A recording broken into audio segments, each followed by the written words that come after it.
Hey boys and girls, I'm back with Powerless.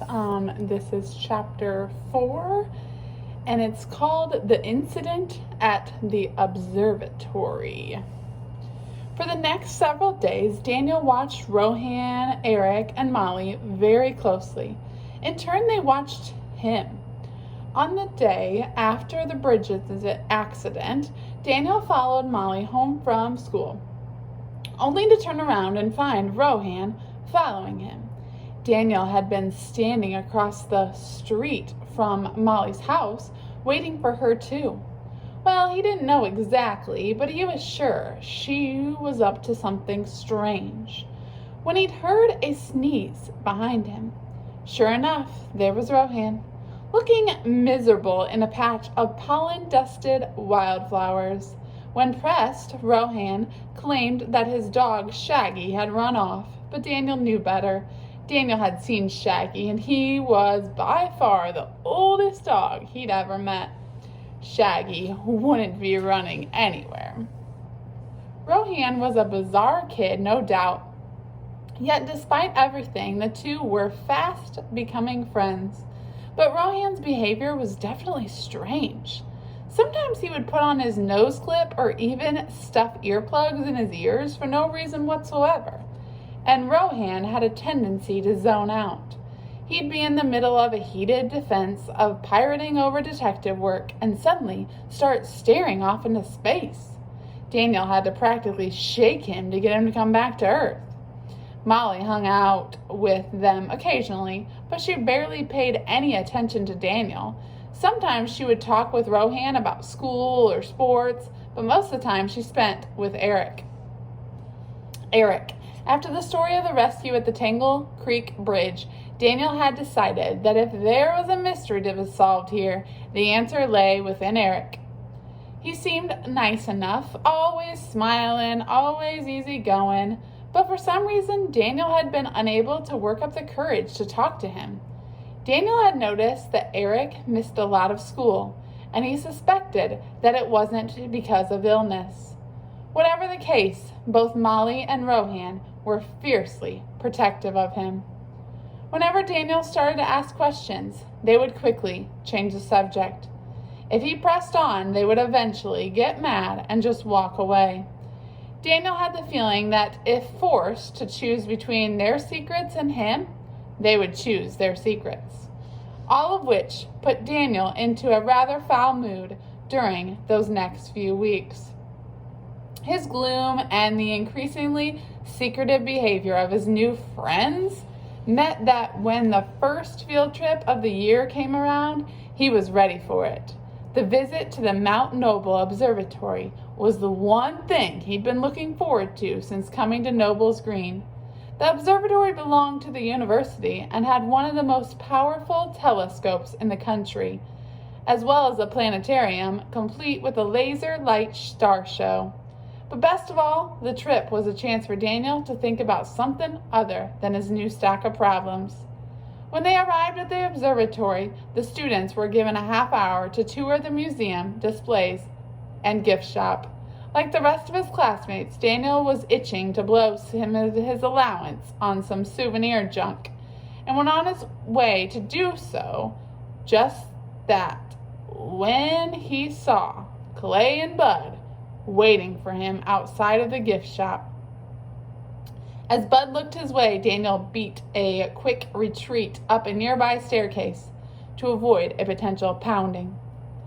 When he reached the top, he found his way blocked. A large sign said no admittance, exhibit closed for repairs, and the hall was roped off with yellow caution tape.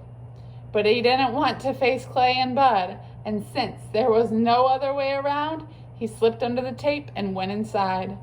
The hall looked empty except for some sheets of drywall and a few power tools littering the floor.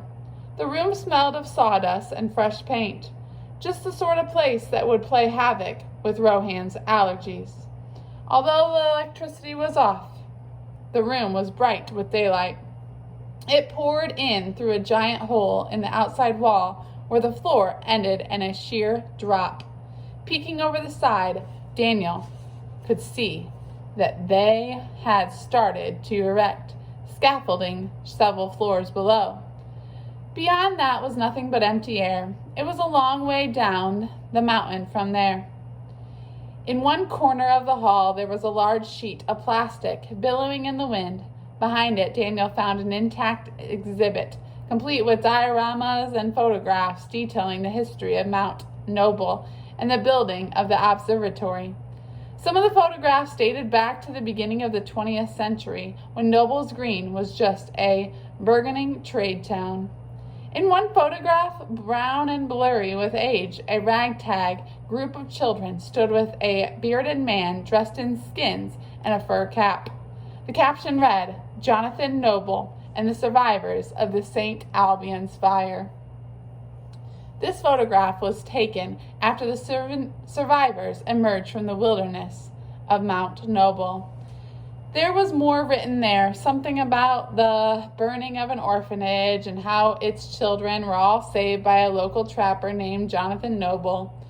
Daniel was just beginning to read about the suspected cause of the fire when he caught the whiff of something bad, something nauseatingly familiar. "Well, if it isn't Daniel, all by his lonesome." Daniel recognized the voice. It was the gravelly pitch of someone used to shouting. Clay was standing there in the doorway of the little history exhibit, blocking Daniel's exit. His arms were folded in front of him, and he was wearing an ugly smile. Bud was off to his side, writing "Bud Rules" in black marker across one of the walls. This was a bad situation. Here Daniel was in a place that was off limits with no teachers around, trapped with the two most dangerous kids of school. He didn't even have Molly to stick up for him now. This time he was on his own. He remembered Clay's enemies list, and the thought made him queasy. "Where's your girlfriend?" asked Clay, looking around. Something occurred to Daniel then, giving him a tiny bit of hope that he hadn't had before. Clay was scared of something. He was being cautious, hesitant even. Maybe Rohan's threat about Eric still had a hold on the little thug. And if Daniel used it to his advantage, he just might make it out of here in one piece. "She's around," Daniel croaked. He hadn't realized it until now, but his mouth had gone dry. He wondered if they could see his legs were shaking. Would they be satisfied that he had simply terrified him and leave it at that? Something Daniel doubted. "In fact, Molly and Eric are on their way up here right now, so you better just get out of my way." Then he did something either very brave or very crazy. He started walking straight toward them, as if they weren't even there. The way he figured he had one chance. Clay and Bud were both bigger than him, and Clay was certainly way stronger. But they weren't the brightest couple of kids. He needed to bluff them, and quick, before they recognized the lie on his face. Amazingly, it worked, or at least it started to. Bud knitted his brow, clearly thrown by Daniel's brazen approach, and backed up a step to the right, giving Daniel just enough room to squeeze by. Clay, however, stood perfectly still, watching Daniel pass. He looked as if he were thinking so hard it hurt. Daniel was maybe 3 steps past them when he heard Clay sneer. "Aw, this is bull. He's up here all alone." That's when Daniel ran. He sprinted as fast as he could on wobbly legs toward the stairs, not even daring to look back at the sounds of the footsteps pursuing him.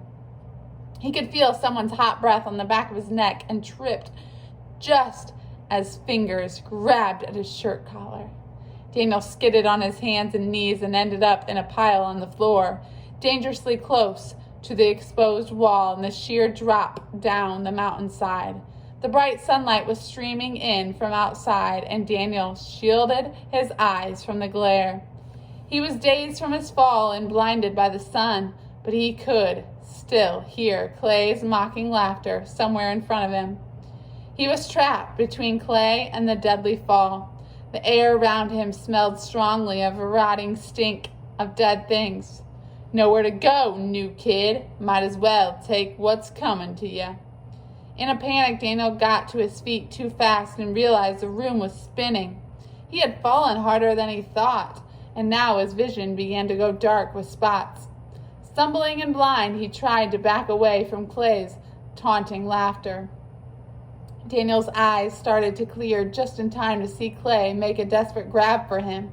Daniel lunged backward, but the look on Clay's face suddenly changed. The cruel smile disappeared and his eyes went wide with fear. He shouted, "Wait! Look out!" But it was too late. Daniel was already taking another step back, but this time all he found was empty air. Daniel's stomach dropped out from underneath him as he tottered over and through the exposed wall, plummeting off the side of Mount Noble. There was nothing, there was no floor, and he just fell through. All Daniel saw was the blurry shape of a scaffolding passing by, and all he heard was the sound of blood pounding in his ears. Despite his panic, he found himself wondering whether he would feel it when he hit, or if he would just die instantly. Then he was no longer falling. Somebody had a hold of him, and that someone was floating in midair. He turned his head and saw Eric smiling at him. "Hi, Daniel. I guess it's time we talked, huh?" So, figure out what's going to happen next. That's the end of chapter 4.